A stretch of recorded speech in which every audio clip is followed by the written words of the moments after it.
کبھی مایوس نہ ہونا اللہ سے کہ میں اتنے گناہ کرتا ہوں، اللہ کیسے معاف کرے گا۔ اللہ بڑا کرے، اللہ تھانے دار نہیں ہے، مہربان ہے، دوست ہے، ہمارا دوست ہے۔ اللہ سے باتیں کرو، اللہ سے یاری لگاؤ، اللہ کو دکھڑے سناؤ، یا اللہ میرے ساتھ یہ ہو رہا ہے تو کچھ کر دینا۔ اللہ سے لاڈ کرو جیسے ماں سے لاڈ کرتے ہو۔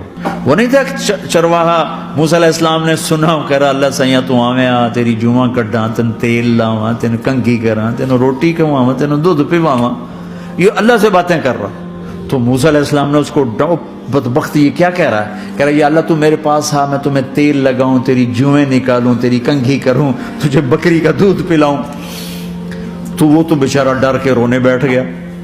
جب موسیٰ علیہ السلام طور پر آئے تو موسیٰ علیہ السلام سے اللہ نے کہا موسیٰ تو نے تو میرا یار ہی مجھ سے دور کر دی، مجھے تو اس کی باتیں بڑی اچھی لگتی تھی، تو نہیں یہ کیا، جا اس کو خوش کر کے جیسے ناراض کر کے آیا۔ میرے نبی مسجد میں صحابہ ہنس رہے تھے تو آپ نے فرمایا جو میں جانتا ہوں تم جانو تو تمہارا ہنسنا بند ہو جائے، رونا زیادہ ہو جائے۔ تو سب صحابہ نے زاروں قطار رونا شروع کر دیا۔ آپ یہ کہہ کر واپس مڑے، دروازے تک نہیں پہنچے تھے کہ جبریل آ گیا کہ میرے محبوب تو نے میرے بندوں کو اتنا زیادہ ڈرا دیا مجھ سے، جا واپس جا، جیسے رولایا ہے ایسے ہی ہنسا کے آ۔ اللہ پاک تو ہمارے مالک خالق، ہمارے مہربان ہیں۔